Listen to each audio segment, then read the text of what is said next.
नमस्कार दोस्तों, एक बार फिर से आप सभी का स्वागत है आपके अपने YouTube चैनल मैथ्स थिंकर्स पे। दोस्तों, आप सभी को पता है कि हम लोग एनटीपीसी और ग्रुप डी का जो है बैच स्टार्ट कर दिए थे, ठीक है, जिसमें हम लोग त्रिकोणमिति देख रहे थे, ठीक है। और पिछले वीडियो में हमने जो है कुछ फॉर्मूला देखा था और कुछ अच्छे फॉर्मूले को जो है हमने अच्छे से मतलब आप बोल सकते हो कि एक्सप्लेन किया था हमने, जिसको आपको याद करने की खास जरूरत नहीं है, ठीक है। यहाँ भी हम कुछ फॉर्मूला देखेंगे जिसको थोड़ा सा याद तो नहीं करना है, लेकिन थोड़ा सा आपको कहीं ना कहीं थोड़ा सा ध्यान रख लेना है इस फॉर्मूले को, ठीक है, कि आपको कम से कम अप्रोच आ जाए कि हाँ इस तरह का ये फॉर्मूला होता था, ठीक है। एग्जैक्ट यदि आप याद कर पाते हैं तो ठीक है, नहीं याद कर पाते हैं तो कोई बात नहीं, ठीक है, लेकिन आपको एक ध्यान में रखना है। इसलिए मैंने सोचा कि आपको मैं दिखा दूं कि हाँ ये फॉर्मूला आपको ये नजर में होना चाहिए, ठीक है। कभी कभी जरूरत पड़ सकता है इसका, ठीक है। इसलिए मैंने यहाँ पे लिख दिया कि याद रखने योग्य। इस तरह के फॉर्मूले को जो है ये प्रूव होता है, लेकिन प्रूव यहाँ पे हमको नहीं जानना है, हमको सिर्फ थोड़ा सा ध्यान रखना है कि हाँ इसका मान इतना होता है, ठीक है। चलिए, तो यहाँ पे आप देख पा रहे हैं क्या cos 72 का मान दिया हुआ है। जो cos 72 होगा वही हमारा क्या होगा, sin 18 होगा, क्योंकि आपको पता है, ठीक है, कि 90 माइनस थीटा होता है cos में और sin में। तो इसका मान जो होगा वो क्या हो जाएगा, √5 माइनस 1/4, ठीक है। अब देखिए जो cos 72 था वही आपका क्या हो जाएगा, cos 36 होगा, लेकिन यहाँ पे क्या हो जाएगा, प्लस हो जाएगा। जो √5 माइनस 4 था, √5 माइनस 1/4 था, यहाँ पे √5 प्लस 1/4 हो जाएगा, ठीक है। √5 प्लस 1/4 हो जाएगा cos 36 और sin 54 में, ठीक है। तो आपको ध्यान रखना है क्या, यहाँ sin जो 18 था और sin 54 था, इन दोनों में क्या होगा, एक में माइनस होगा, एक में प्लस होगा। अब आपको बता दें कि किसमें प्लस होगा किसमें माइनस होगा। मान लीजिए आपको प्लस माइनस याद है, लेकिन नहीं याद है कि किसमें माइनस होगा किसमें प्लस होगा, ठीक है। तो आपको ध्यान क्या रखना है, आप बताइए साइन 0 से लेकर 90 तक क्या होता है, बढ़ता है कि घटता है। तो ऑब्वियस सी बात कहेंगे कि आप बढ़ता है, ठीक है। 0 से 90 तक क्या होता है, बढ़ता है, क्योंकि यदि आप साइन का ग्राफ भी ड्रॉ करेंगे, ठीक है, यदि आप साइन का ग्राफ भी ड्रॉ करेंगे तो कुछ इस तरह से आपका ग्राफ जाता है, ठीक है। यहाँ से 0 से स्टार्ट होता है इस तरह से, और यहाँ 90 है, यहाँ हो जाता है आपका 180, ठीक है, ये आपका 90 हो जाता है। तो आप देख रहे हैं कि यहाँ से यहाँ तक बढ़ता है। वही हम कॉस में बात करें तो घटता है। ये तो ग्राफ से मैं बता दिया। यदि आप विदाउट ग्राफ जाएंगे तो आप देखेंगे क्या, साइन 0 0 होता है, साइन 30 क्या होता है 1/2 होता है, साइन 60 क्या होता है साइन 45 1/√2 होता है, साइन 60 होता है √3/2। इस तरह से क्या हो रहा है, ये बढ़ता जाता है और लास्ट में क्या होता है 1। तो यहाँ देखिए आप 0 से लेकर 1 तक जा रहा है ना, यानी साइन जो है जो कम वैल्यू होगा तो उसका वैल्यू भी कम होगा, यानी साइन डिग्री कम होगा। जैसे यहाँ पे 18 है और यहाँ पे 54 है, तो 18 वाला कम होगा, ऑब्वियस सी बात है, ठीक है, क्योंकि साइन के साथ क्या होता है, ये मान आपका घटता है, एंगल कम रहेगा तो मान भी कम रहेगा। यानी 18 है तो ये कम होगा, यानी माइनस रहेगा, और यहाँ 54 है तो क्या हो जाएगा, प्लस रहेगा। क्लियर है। उसी तरह से बात करें कॉस में, तो कॉस आपका क्या होगा, 72 है तो इसका मान कम होगा, लेकिन यही 36 है तो इसका मान क्या होगा, ज्यादा होगा। क्लियर है। तो आप थोड़ा सा इसको ध्यान रख सकते हैं। सेम चीज वही है, cos 18 sin 72 इतना हो जाएगा, और sin 36 cos 54 इतना हो जाएगा, ठीक है। क्योंकि ये क्या है, साइन ज्यादा है, यहाँ पे साइन जो है सॉरी यहाँ पे ज्यादा है, 72 ज्यादा है तो ये प्लस है, यहाँ 36 जो है कम है तो ये माइनस है। क्लियर है। तो इस तरह से आप इस फॉर्मूले को ध्यान रख सकते हैं, ठीक है। आगे देखिए, sine theta sine 2 theta sine 4 theta जो होता है वो किसके बराबर होगा, 1/3 इंटू साइन 3 थीटा, ठीक है। इसको ध्यान रखना है आपको।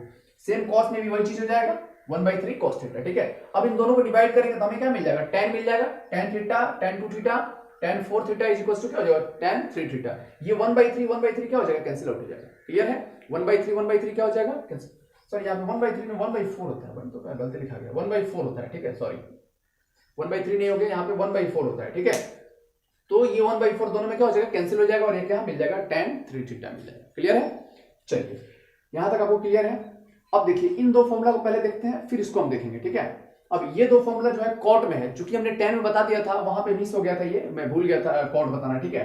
तो कॉट a प्लस बी रहेगा ना, तो देखिए जब नीचे में जब यहाँ पे a प्लस बी रहेगा तो नीचे वाला क्या हो जाएगा आपका, प्लस होगा, ऊपर में क्या हो जाएगा, माइनस हो जाएगा। Cot a into cot B minus 1 upon cot B plus cot a, ठीक है। वही हम बात करें कॉट a माइनस बी में, तो cot a into cot B, और माइनस है चूंकि नीचे में यहाँ माइनस है तो नीचे माइनस होगा ना, यानी ऊपर में क्या होगा, प्लस होगा। तो cot a into cot B plus 1 upon cot b minus cot a। ध्यान रखिएगा, cot a minus cot b नहीं होगा, cot b minus cot a होता है, ये ध्यान रहे आपको, ठीक है। चलिए ये दोनों फॉर्मूला हमने देख लिया। अब आते हैं ये पाइथागोरस ट्रिक, ठीक है। पाइथागोरस ट्रिक जो है, ये ट्रिपलेट भी इसको हम लोग बोलते हैं, ठीक है, पाइथागोरस ट्रिपलेट। तो जो पाइथागोरस ट्रिक है ये क्या बोलता है, इसका क्या इंपॉर्टेंस, आखिर हमने इसको आपको क्यों ध्यान में रखा है, ठीक है, हमने यहाँ पे क्यों लिखा है इसको, इसका पहले मैं बता देता हूं कि आपका इसका मतलब क्या मीनिंग क्या है, ठीक है। पहली चीज तो ये पाइथागोरस ट्रिक कहने का मतलब है कि ये जो तीनों है ना, जो परपेंडिकुलर, बेस और हाइपोटेन्यूज में जो रिलेशन होता है, लंब, कर्ण और आधार में हमने जो शुरू में देखा था, लाल बटा कक्का वाला या फिर प्यारे बेटा पप्पू हरे हरे बोल वाला, ठीक है। तो वो जो हमारा फॉर्मूला था उसके लिए ये है, ठीक है। जैसे इसका जब क्वेश्चन आएगा तो हम बताएंगे आपको। जैसे मान लीजिए दिया रहेगा आपको, ये सब मिटा देते हैं, मान लीजिए आपको गिवन रहेगा कि साइन थीटा जो है वो दिया आपको मान लीजिए दिया 7/24, 7/25 दिया है, ठीक है। और बोलेगा कि आपको यहां से निकालना है सेक थीटा, मान लीजिए आपको निकालना है यहां से सेक थीटा, ऐसा दिया रहेगा। तो 7/25 आपको देखना है कि 7/25 वाला कहां है, यहां पे है ना, मतलब जो एक और जो हमारा साइड होगा ना वो 24 होगा, क्योंकि यहां से देख लीजिए आप P/H है ना, तो आप निकालेंगे B, निकालेंगे आपका B यहाँ पे क्या मिसिंग है, तो B आपका क्या आ जाएगा 24 आएगा। तो यदि आपको ये ध्यान में रहेगा ना तो आपको B निकालने की जरूरत नहीं है, अदरवाइज आप क्या करेंगे, जाएंगे √h² - p² से, तो अपना B निकलेगा। लेकिन यहाँ पे यदि आप ये जान रहे हैं ना, यदि आप ट्रिपलेट जान रहे हैं, यदि आप ये पाइथागोरस ट्रिक जान रहे हैं ना, ध्यान में है, तो आपको निकालने की जरूरत नहीं है। आप देखेंगे क्या इससे क्या होता है, h/b होता है ना, h क्या है 25, b कितना है 24 आंसर। तो इसको जो है हम थोड़ा सा जल्दबाजी में करने की कोशिश करेंगे यदि आपको ये पता है तो, ठीक है। इसलिए मैं यहाँ पे फोकस कर रहा हूँ, ये आप जान लीजिए और प्रैक्टिस जब आप करेंगे ना तो हो जाएगा ये, ऐसा नहीं कि आपको रट्टा मारना नहीं।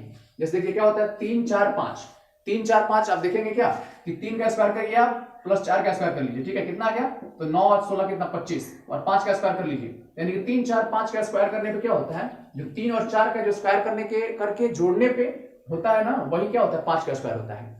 यानी ये क्लियर हो गया कि इन तीनों में, ये जो तीनों ट्रिपलेट है ना, इसमें जो बड़ा वाला है ना उसका स्क्वायर जो होगा वो क्या होगा, जो बड़ा वाला का स्क्वायर है वो वही हमारा क्या होगा हाइपोटेन्यूज हो जाएगा। अब बाकी जो परपेंडिकुलर और बेस हमने पिछले वीडियो में बता दिया था आपको कि परपेंडिकुलर बेस जो है कैसे हम डिस्टिंग्विश करते हैं, क्लियर है यहां तक। तो 3 4 5 हो गया आपका, ठीक है, जिसमें 5 आपका क्या होगा हाइपोटेन्यूज होगा, और 3 और 4 क्या है बेस और परपेंडिकुलर, ये वेरी कर सकता है, ये बेस होगा तो ये परपेंडिकुलर होगा तो ये बेस, ठीक है, क्लियर है। अब इसमें 2 से मल्टीप्लाई कर देंगे हम 6 8 10, ठीक है, 2 से मल्टीप्लाई करेंगे 6 8 10, ये भी आपका क्या होता है पाइथागोरस ट्रिक होता है, ठीक है। 5 12 13, 13 इसमें क्या हो जाएगा h हो जाएगा आपका, जो बड़ा वाला है ध्यान रखिएगा, जो बड़ा वाला है वही आपका क्या होगा h होगा, मतलब क्या होगा कर्ण होगा, हाइपोटेन्यूज होगा, ठीक है। उसी तरह से 7 24 25, 9 40 41, 12 35 37, 20 21 29, ठीक है। इतना आपको ध्यान रखना है, इतना आपको, ज्यादा से ज्यादा आप यदि कम ध्यान रखना चाहते हैं ना तो इतना ध्यान रख लीजिए, बस 5। ये रिक्वेस्ट है आपसे कि आप 5 ध्यान रखिए, आप देखिएगा कैसे आप क्वेश्चन करेंगे, ये सिर्फ आप 5 ध्यान रखिए, उसके बाद से मैं आपको बताऊंगा कि कैसे आपको सॉल्व करना है, क्लियर है। तो यहां तक आप ध्यान रखिए, ठीक है। चलिए हम आगे चलते हैं।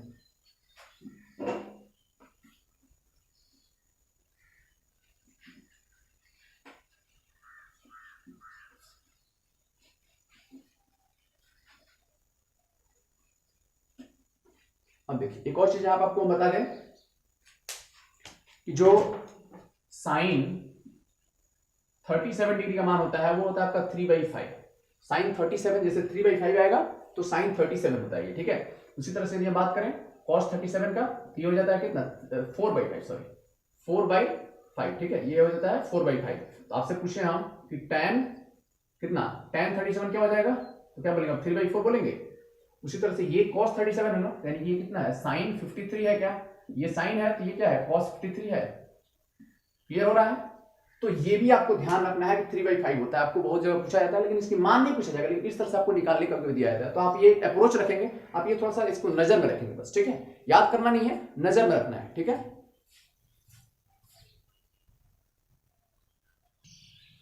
चलिए आगे चलते हैं। अब देखिए अब जो है हम एंगल निकालते हैं क्या, sin 15 का मान निकालते हैं, ठीक है, sin 15। तो देखिए sin 15 जिसे आपको मान रखना नहीं है, हम बता देते हैं कैसे निकालना है आपको, कैसे आप अप्रोच कर सकते हो, कैसे आप ध्यान में रख सकते हो, ठीक है। sin 15 को क्या हम ऐसे लिख सकते हैं क्या, sin 45 - 30, कोई दिक्कत आपको, आप कहेंगे सर इसको हम ऐसे लिख सकते हैं 60 - 45, बिल्कुल लिख सकते हैं, दोनों में से कोई लिख लीजिए, कोई अंतर नहीं, ठीक है। तो ये क्या हो गया sin a - b हो गया, क्या sin a - b, और sin a - b का फॉर्मूला क्या होता था याद कीजिए, sin a मतलब sin a into cos b, ठीक है, माइनस cos a मतलब cos 45 इंटू sin b, यही होता था फॉर्मूला, पुट कर लीजिए। ये कितना होता है 1/√2, और ये होता है क्या sin cos 30 है ना √3/2, और माइनस ये भी कितना हो जाएगा 1/√2, और ये कितना हो जाएगा 1/2, क्लियर है। यहां से देखना आप क्या आ गया √3 - 1/2√2, यही हमारा क्या हो गया sin 15 का मान हो गया, ठीक है। और जो sin 15 होगा वही क्या होगा cos 75 भी होगा, क्या यानी कि ये भी क्या हो गया ये cos 75 का भी मान हो गया, क्योंकि 90 - थीटा, ठीक है, 90 - 15 कितना होता है 75, तो ये आपको एक फॉर्मूला मिल गया यहाँ से, ठीक है, क्लियर है। चलिए इसी तरह से हम देख लेते हैं क्या cos 15 निकालते हैं, सेम यही कंसेप्ट रहेगा, ठीक है। इस बार हम क्या कर रहे हैं cos 15 है ना, इस पर क्या करते हैं हम निकाल लेते हैं क्या, इस तरह इस वे से निकालते हैं 60 माइनस 45, ये भी 15 होता है। हमने यहाँ पे देखा क्या 45 माइनस 30, ठीक है। अब आपको दिखा देते हैं कि 60 माइनस 45 भी करेंगे तब भी वही चीज आएगा, कैसे देख लीजिए, ठीक है। अब देखिए कॉस ए माइनस बी है, तो कॉस ए माइनस बी क्या होता है, cos A into cos B minus क्या प्लस क्या होता है, साइन ए इंटू साइन बी, ध्यान रखिएगा इसमें माइनस होता है तो प्लस होता है, ठीक है। यानी कि cos A into cos B यानी कॉस 60 इंटू कितना कॉस 45, और चूंकि माइनस है तो यहाँ पर हो जाएगा प्लस, यहाँ क्या हो जाएगा साइन 60 इंटू क्या हो जाएगा साइन 45, ठीक है। cos 60 कितना होता है 1/2 होता है, cos 45 कितना होता है 1/√2 होता है, प्लस इतना इधर कितना हो जाता है √3/2, और ये कितना हो जाएगा इनटू हो जाएगा क्या 1/√2, क्लियर है। ये कितना हो गया 1 और इधर हो गया √3, मतलब ये भी क्या हो गया √3 प्लस 1/2√2, ठीक है। यानी कि ये भी कितना आ गया आपका cos 15 का मान भी हमने निकाल लिया। यानी आप 60 माइनस यहाँ 45 करेंगे या फिर 45 माइनस 30 करेंगे, उससे कोई चेंज नहीं होगा। हमने 15 का यहाँ भी रखा, 15 यहाँ भी रखा, इसी से भी आप निकाल सकते हो, ठीक है, बात एक ही होगी। तो ये भी कितना हो जाएगा साइन 75 के बराबर हो जाएगा क्या। तो इस तरह से जो इंपॉर्टेंट जो आपको वैल्यूज जो जानना था ये हम यहाँ पे देख लिए, ठीक है। चलिए तो इस वीडियो में हमने जो है इस तरह से देख लिया, आपको जो भी इंपॉर्टेंट वैल्यूज है जो आपको ध्यान रखना है, ठीक है, जिसका यूज हम जहां तहां करेंगे, पिछले ईयर की जो हम क्वेश्चन बनाएंगे तो वहां पे हम करेंगे, ठीक है। तो आप हमारे साथ बने रहिए। यदि वीडियो हमारा अच्छा लग रहा है तो आप लाइक कीजिए, नए हैं तो चैनल को सब्सक्राइब कर लीजिए, साथ ही साथ आप बेल आइकन भी प्रेस कर लीजिए ताकि अगला वीडियो जो है आप तक आसानी से पहुंच सके, ठीक है। चलिए दोस्तों, और आपके दोस्त यदि रेलवे की तैयारी कर रहे हैं, ठीक है, तो आप उन तक भी पहुंचाइए जरूर वीडियो, ठीक है, शेयर करते रहिए आप साथ ही साथ। चलिए हम लोग मिलते हैं अगले वीडियो में, ठीक है, धन्यवाद।